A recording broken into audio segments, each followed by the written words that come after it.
다 같이 저를 따라서 한번 해보겠습니다. 참 예배자로 살게 하소서. 한 번만 더요. 참 예배자로 살게 하소서. 우리 2008년 우리 교회의 표입니다. 올 한 해는 예배에 대한 우리의 생각과 우리의 태도와 우리의 행동들을 새롭게 정립하고 예배 부흥의 원년을 삼고자 이러한 표를 세웠습니다. 지난 시간과 오늘에 이어서 표에 대한 설교를 두 번에 걸쳐서 하고 있는데요. 지난주에는 예배가 무엇이냐라고 하는 것에 대해서 생각을 해보았습니다. 저는 그 예배를 창조시부터 본질적으로 인간에게 발생된 것이다 라고 해서 본향을 찾는 행위라고 정의를 내렸습니다. 그 이유에 대해서 간단하게 말씀을 드리면 이런 것이죠. 인류의 조상인 아담과 하와는 에덴 동산에서 사는 그 자체가 하나님과의 사귐이요, 하나님과의 사귐이 곧 하나님을 예배함입니다. 그것을 통해서 아담과 하와는 참된 기쁨과 행복을 누렸습니다. 그들은 사단의 유혹을 받기 전까지만 해도 왜 하나님께서 선악을 알게 하는 나무의 실과를 금하셨는지 알고 싶어 하지도 않았고 알려고도 하지 않았습니다. 그만큼 하나님을 온전하게 예배하며 완벽한 신뢰 가운데 연합된 삶을 살았기 때문입니다. 그러나 사단의 유혹을 받고 죄를 범하죠. 죄의 결과로 타락을 하게 됩니다. 타락을 한 인간에게 하나님이 주시는 고통과 가장 큰 징벌이 있다면 그것은 하나님의 존전에서 쫓겨나는 것입니다. 그 말은 다시는 하나님을 예배할 기회가 주어지지 않았다는 말입니다. 이렇게 예배하며 살도록 되어 있는 인간의 본질이 예배를 드릴 대상을 찾지 못하게 될 때에 그 마음에는 조금씩 예배에 대한 갈증이 생기기 시작했고 시간이 점점 흐르면서 그 본향에서 하나님을 예배하였던 것에 대한 그리움이 쌓이게 된 것입니다. 그래서 그 잠재된 욕구를 사람이 손으로 만들어서라도 신의 형상을 놓고 섬기는 것으로 왜곡된 그러한 행위를 하게 된 것입니다. 그래서 우리가 인류 역사를 살펴보시면 생존의 위협을 받는 극심한 가난의 자리에 있는 원주민이 되었든지 아니면 가장 풍요로운 삶을 살고 있는 도시민이 되었든지 동일하게 신을 찾는 욕구가 인간에게 있음을 보게 되는 것입니다. 우리는 이 사실을 지난주에 예수님과 사마리아 여인과의 대화 가운데에서 발견할 수 있었습니다. 예수님께서 범상치 않은 인물임을 이 사마리아 여인이 인식하게 되었을 때 그의 마음 깊은 곳에 있는 본질적 욕구였던 예배에 관하여 예수님께 묻기 시작한 것입니다. 바로 이것이 인간은 예배함을 통하여서만 진정한 자기 발견을 할 수 있는 것이고 진정한 행복을 누릴 수 있는 존재임을 보여주는 것입니다. 마치 누가복음 15장에 나오는 집을 떠난 탕자처럼 아버지의 품에 다시 안기게 될 때에 진정한 행복을 되찾은 것과 같은 이치인 것입니다. 자, 그렇다고 하면 오늘은 두 번째 시간으로 예배하는 존재로서의 인간이 과연 어떻게 예배를 드려야 하는가라고 하는 것에 대해서 생각을 해보도록 하겠습니다.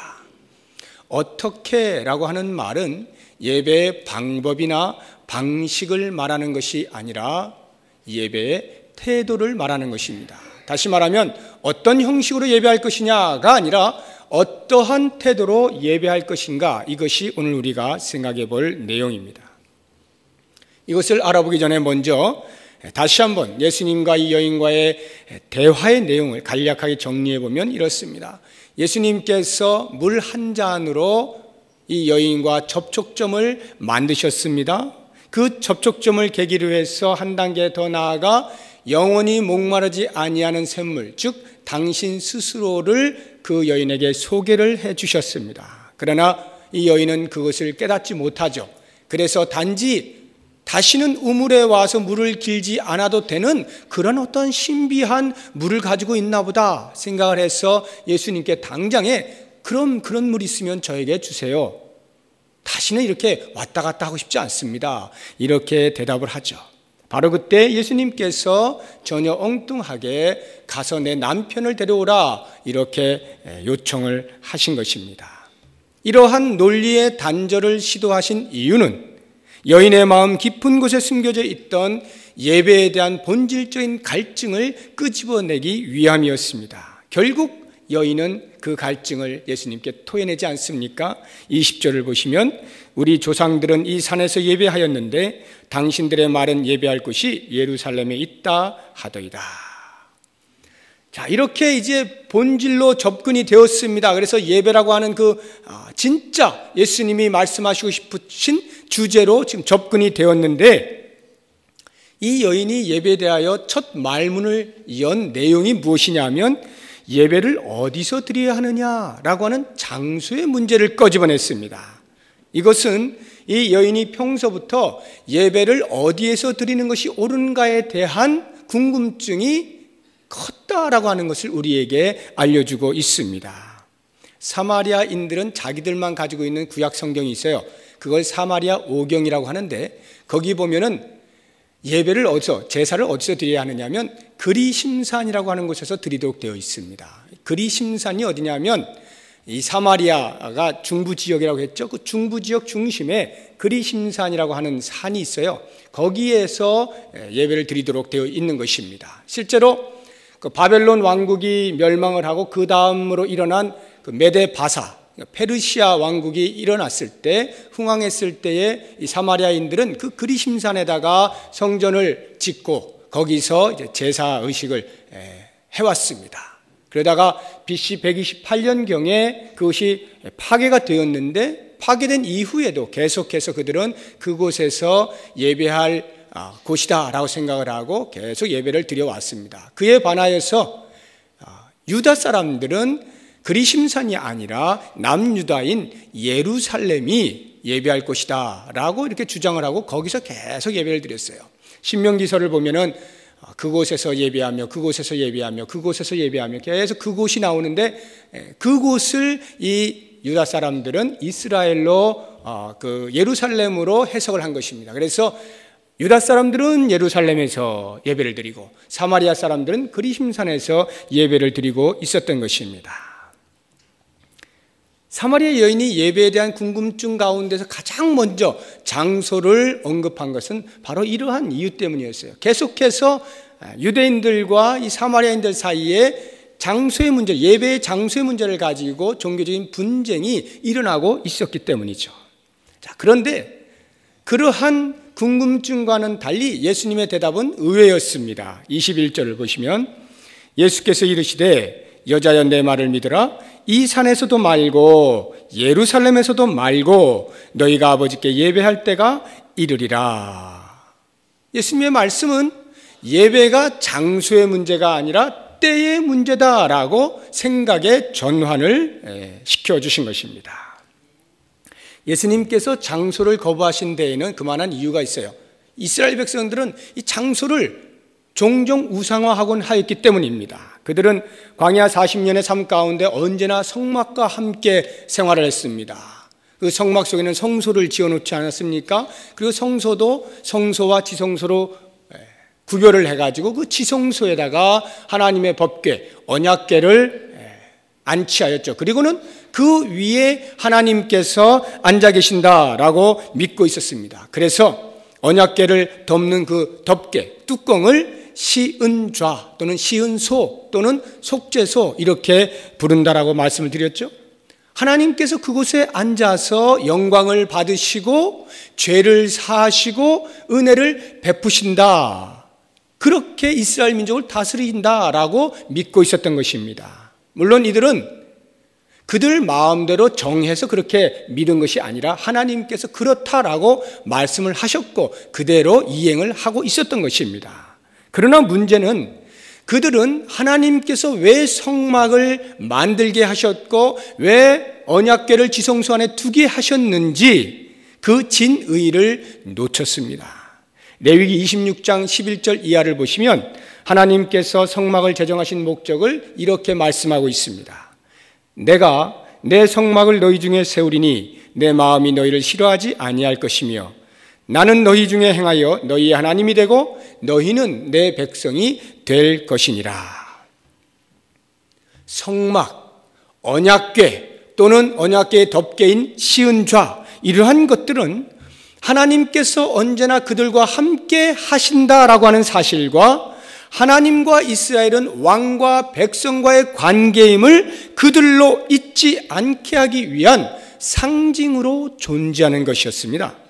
그러니까 이스라엘 백성들은 그러한 성막을 볼 때, 성소를 볼 때, 언약궤를 볼 때, 그 시은좌 앞에 있을 때에 하나님의 통치 안에서 하나님의 법도를 쫓아 살아야 하는 인생임을 알아서 하나님으로 하나님 되게 만들어야 했던 것입니다. 이것이 바로 예배의 본질이었습니다. 그런데 그들은 마치 하나님은 언제나 언약궤 위에만 앉아 계시는, 즉 장소의 제한을 받는 분으로 오해를 한 것입니다. 그래서 그들은 살아계신 하나님과의 인격적인 섬김을 갖지를 못했고 오히려 상징으로 만들어진 언약궤 자체가 그들의 섬기는 것이 되어버린 것입니다. 하나님께서 그와 같은 것들을 용납하실 리가 없죠. 그래서 하나님께서는 한 사건을 통해서 이스라엘 백성들을 단호하게 책망하시는 것을 볼 수가 있어요. 사무엘상 4장 2절 이하를 보시면은 이스라엘 백성들이 블레셋과 전쟁을 벌이는 일이 있습니다. 블레셋 군인들이 훨씬 더 강해서 이스라엘 백성들이 자꾸 밀려나는 거예요.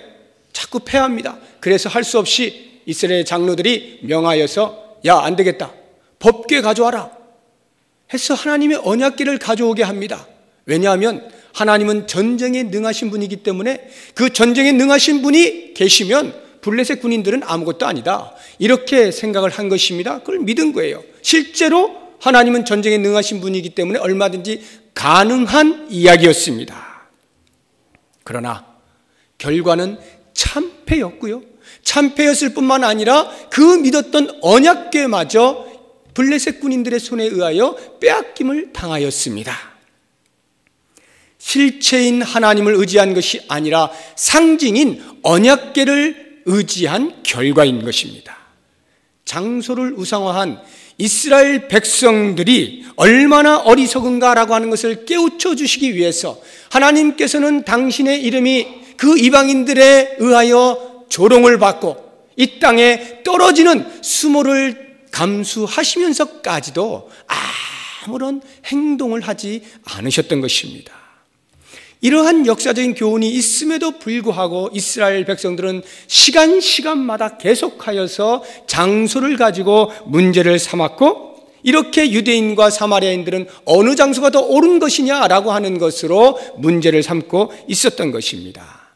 이렇게 잘못된 예배 관념에 대해서 예수님께서는 사마리아 여인에게 바로 고쳐주시는 것이 21절의 말씀이란 말이에요. 예수께서 이르시되 여자여 내 말을 믿으라. 이 산에서도 말고 예루살렘에서도 말고 장소가 아니라 너희가 아버지께 예배할 때가 이르리라. 더 이상 장소 얘기는 하지 말라는 거예요.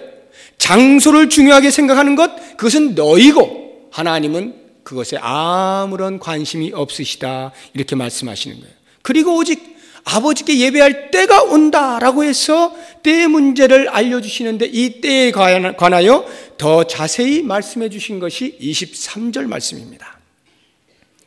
아버지께 참되게 예배하는 자들은 영과 진리로 예배할 때가 오나니 곧 이때라. 다시 한번 보세요. 아버지께 참되게 예배하는 자들은 영과 진리로 예배할 때가 오나니 곧 이때라. 이 말씀을 보면 지금 예수님이 말씀하시는 때라고 하는 것이 우리가 알고 있는 시간이나 어떤 시기를 말하고 있는 것이 아니라 예배의 태도를 말하고 있는 것을 볼 수가 있어요. 그래서 뒷부분에 뭐라고 나옵니까? 아버지께서는 자기에게 이렇게 예배하는 자들을 찾으시느니라. 이렇게 예배하는 자, 이렇게가 뭡니까?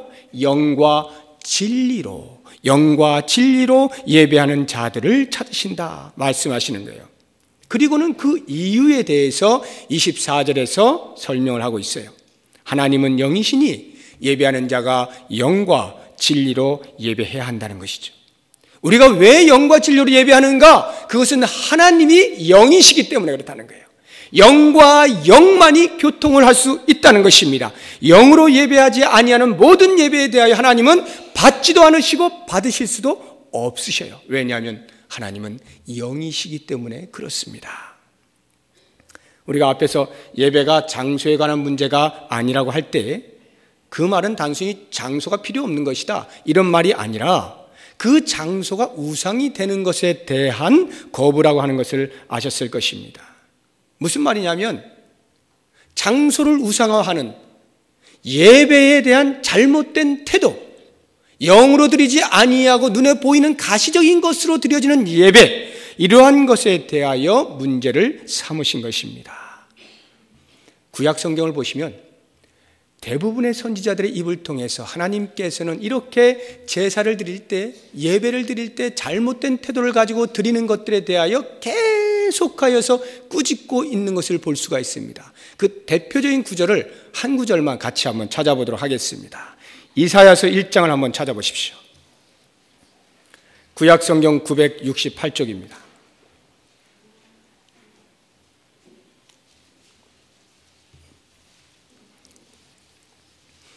이사야서 1장 11절입니다. 구약 성경 968쪽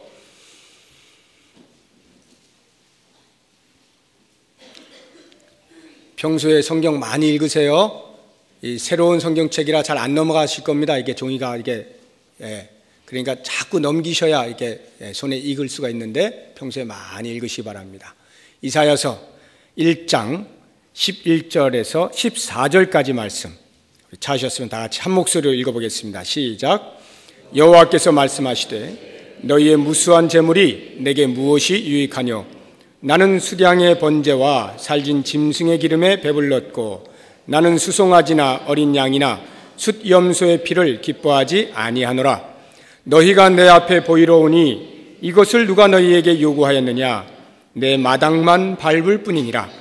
헛된 재물을 다시 가져오지 말라. 분향은 내가 가증히 여기는 바요 월삭과 안식일과 대회로 모이는 것도 그러하니 성회와 아울러 악을 행하는 것을 내가 견디지 못하겠노라. 내 마음이 너희의 월삭과 정한 절기를 싫어하나니 그것이 내게 무거운 짐이라. 내가 지기에 곤비하였느니라. 이사야 선지자 입을 통해서 이스라엘 백성들의 잘못된 제사 의식을 엄중하게 경고하고 있는 내용이에요. 숱한 내용이 구약을 덮고 있습니다만 이 대표적으로 여길 보시면은 11절에 보면은 무수한 재물이 아무런 소용이 없다라고 말씀하시죠. 13절에 보면 그런 헛된 재물을 가지고 오지 말라는 거예요. 와서 분향하는 것이 가증한 행위라는 것입니다. 각종 절기 때마다 예배 때마다 제사할 때마다 모이기는 열심히 하는데 모이기만 열심히 하지 동시에 버젓이 악을 행하는 위선을 가지고 있으니 그러한 것들을 차마 눈뜨고 볼 수가 없다라고 말씀하시는 거예요. 그래서 14절에서 하나님께서는 아예 그런 제사 행위를 위한 모임 자체를 싫어하신다는 거예요.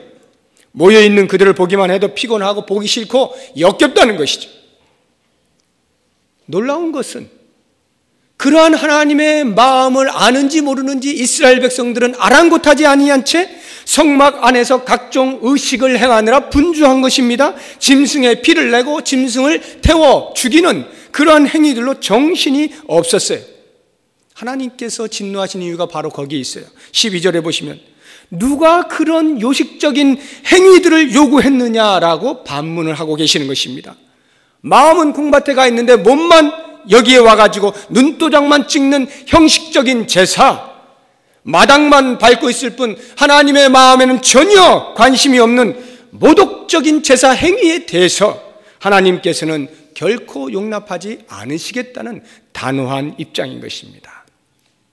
이스라엘 백성들의 이와 같은 가식과 형식에 찌든 제사 행위는 오늘날 우리의 예배드리는 행위에 대하여서 경각심을 불러 일으켜 주는 것입니다.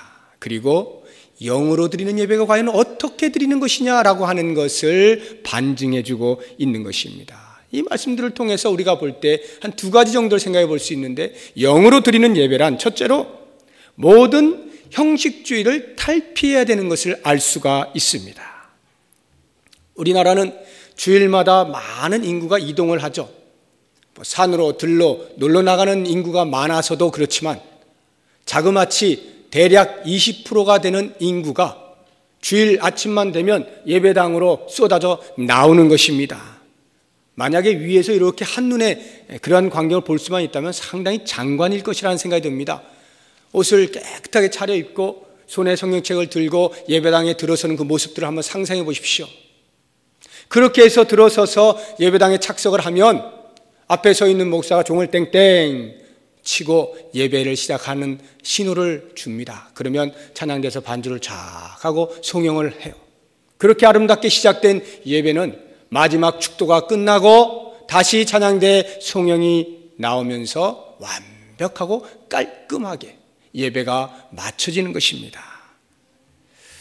이렇게 매 주일마다 또는 매 수요일마다 매 금요일마다 때를 따라서 계속해서 예배가 반복하여 진행이 됩니다.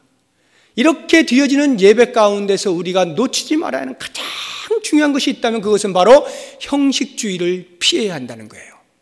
형식과 형식주의는 완전히 다른 말입니다. 형식이라고 하는 것은 이런 거예요. 우리가 예배를 드리는 모든 내용을 담을 수 있는 그릇, 이게 바로 형식입니다.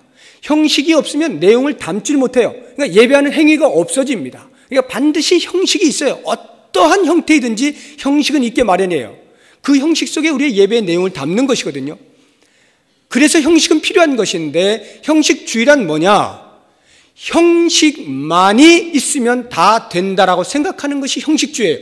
형식만 있으면 완벽하다라고 생각하는 것이 형식주의란 말입니다. 그래서 우리가 자칫 잘못하면 이러한 형식주의에 물들게 되는데, 형식주의에 물들게 된 사람들의 현상이 어떻게 나타나느냐면, 이 예배의식에 처음부터 끝까지 잘 참여한 것으로 하나님께로부터 2008년 1월 13일 예배 참석 사인을 받았다라고 생각을 하는 거예요. 그래서 죽는 날까지 그렇게 개근이나 정근을 하면 하늘나라에 가서 하나님께로부터 개근상 내지는 정근상을 받을 것이라는 생각을 하는, 착각을 한단 말입니다.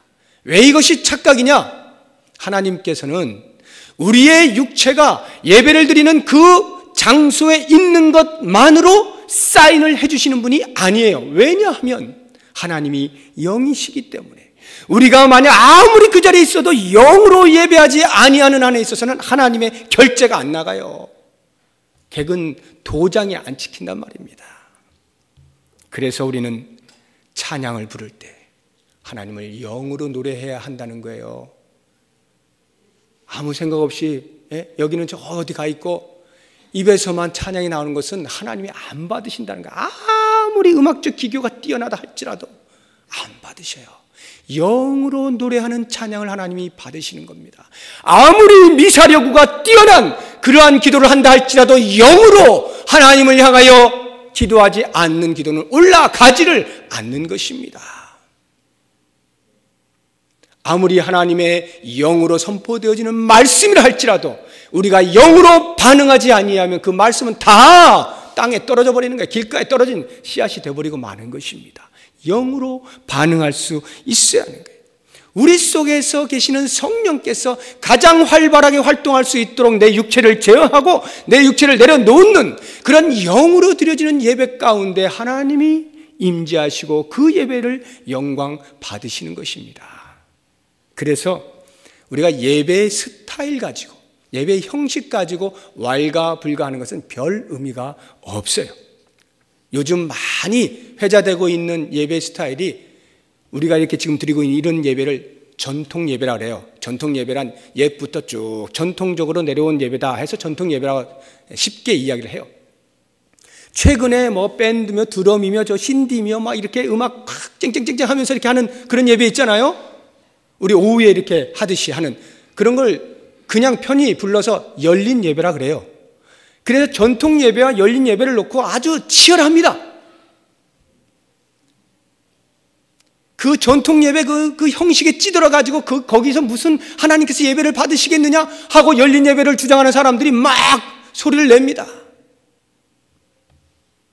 거꾸로 열린 예배인가 뭔가 그게 무슨 예배야, 거룩이 어딨냐 거기에, 완전 생쇼지 하고는 이렇게 거룩하게 형식을 갖추어서 의식을 갖추어서 하는 예배만이 진실한 예배라고 말씀하시는 분들도 적지 않습니다. 그런데 놀라운 것은 성경은 무엇이라 말하는가라고 할 때 아무 소리 안 한다는 거죠. 성경에서 전통 예배가 어디 있고 열린 예배가 어디 있습니까? 예배의 형식을 가지고 성경은 단 한마디도 말하고 있지 않아요. 오직 말하고 있다면 그것은 예배를 어떻게 드리는가, 우리의 마음 자세, 태도에 대해서만 언급하고 있을 뿐인 것입니다. 그래서 그러한 예배 형식 가지고 목숨 걸지 마세요, 여러분. 머리 막 들이밀고 그게 옳으니 내가 옳으니 이러지 마십시오.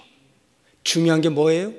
형식주의를 탈피하는 거예요. 아무리 열린 예배 할아버지를 드려도 그 자체가 형식이 될 수 있어요. 하나님 없이 빰빠라만 열심히 하는 그러한 찬양 할 수 있습니다. 그거 예배 아니에요.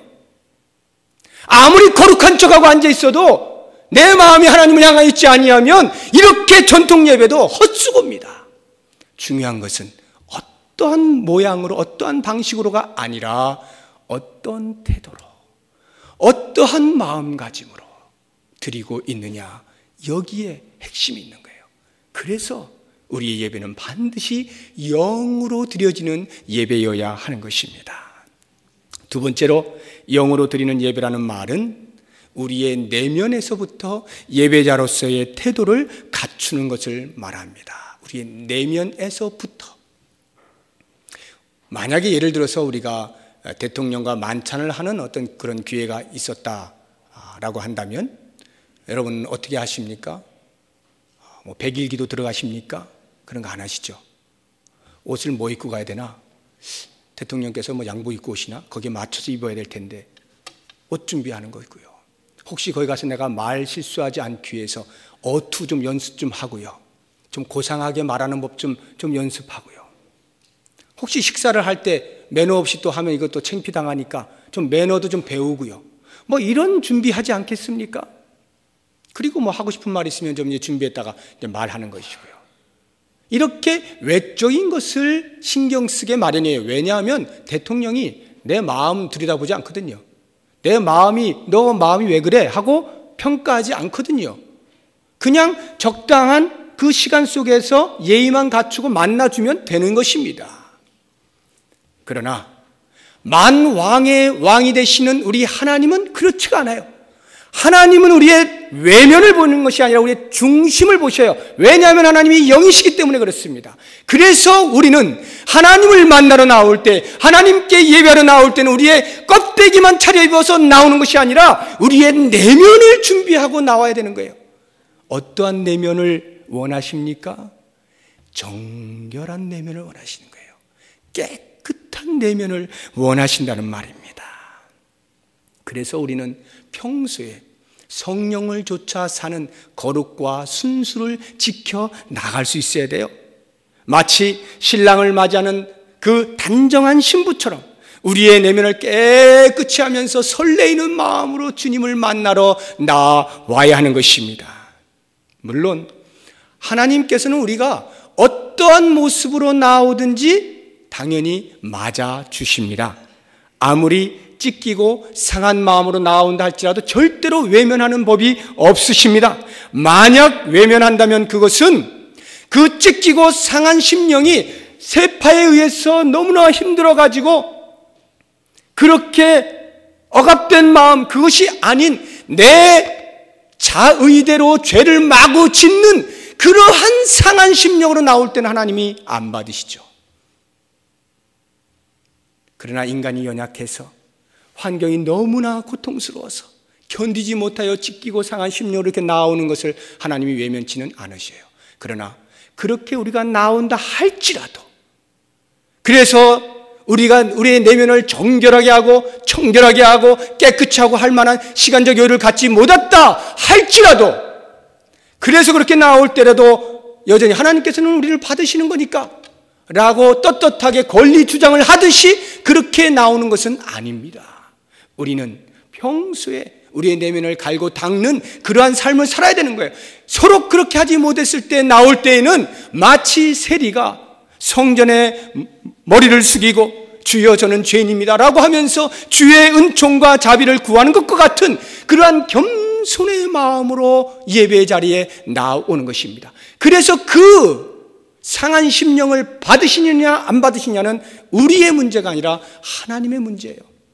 하나님께서 하시는 일을 우리가 미리 짐작해서 고개를 뻣뻣이 하거나 이렇게 할 이유가 없다라고 하는 것입니다. 만약에 우리가 죄를 지었어도 마음껏 지었어도 하나님께서는 다 용서하시니까 예배만 드리러 나오면 하나님 다 받으시니까 라고 해서 목을 뻣뻣이 세우고 나온다면 그것은 마치 1년 내내 자기들 마음대로 신나게 살다가 1년에 단 한 차례 대속죄일에 짐승 피 잡아가지고 짐승 태워 죽이는 것으로 제사함을 받았거니 하고 뻔뻔스럽게 여기고 있는 이스라엘 백성과 다를 바가 하나도 없는 것입니다.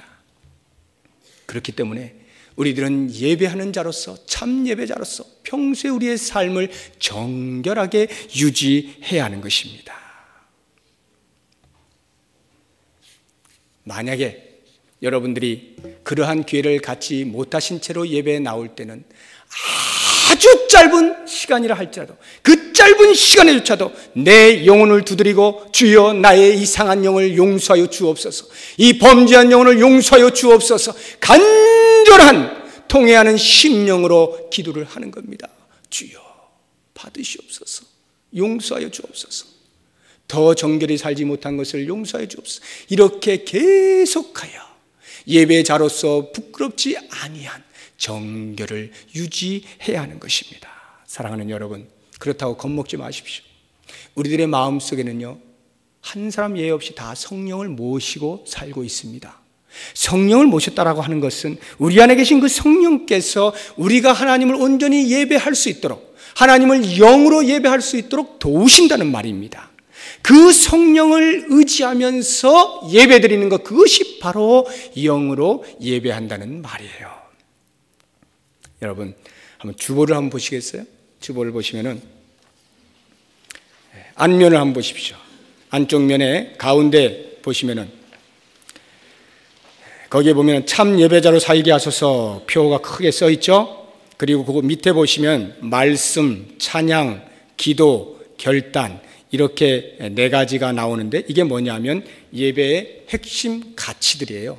이런 가치들을 제가 간략하게 짧게 이렇게 소개를 해 놓았는데, 예배 가운데는 말씀의 바른 선포가 있어야 한다는 것이고, 영으로 노래하는 찬양이 있어야 한다는 것이고, 영으로 올려드리는 기도가 있어야 한다는 것이고, 그러한 예배를 파할 때는 당연히 우리의 마음속에 세상을 향한 결단의 마음이 있어야 한다, 이 말입니다.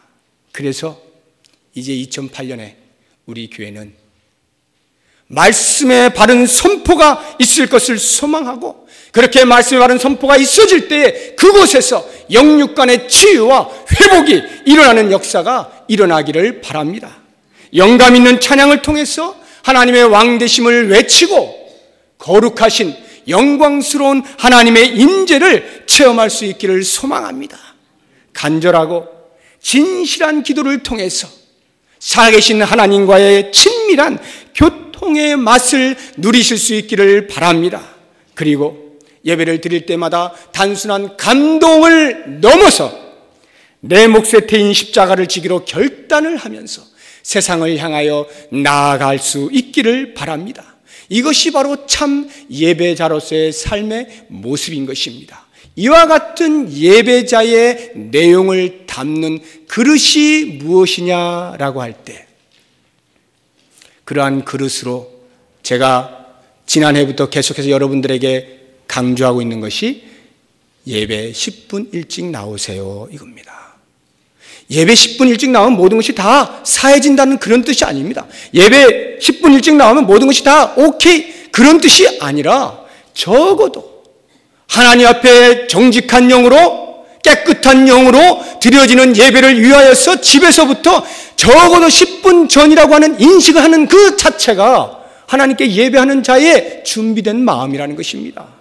그리고 주회전에 나올 때에 혹시 집에서 다 준비되어지지 못한 마음이 있다면 그 10분 동안 찬양을 하면서 또는 기도를 하면서 마음을 정하게 하시고 하나님의 용서를 구하고 하나님의 영광을 바라보고 소망하고 꿈꾸고 사모하고 하는 시간들을 가지시라고 10분 전에요. 그래서 우리 지금 많은 성도님들이 10분 전에 다 나오셔요. 물론 저는 아쉬움이 있죠. 모든 분이 그렇게 나오셔야 되는데 아직도 모든 분이 그렇게 하지 못하신 것에 대해서 제가 아쉬움이 있어요.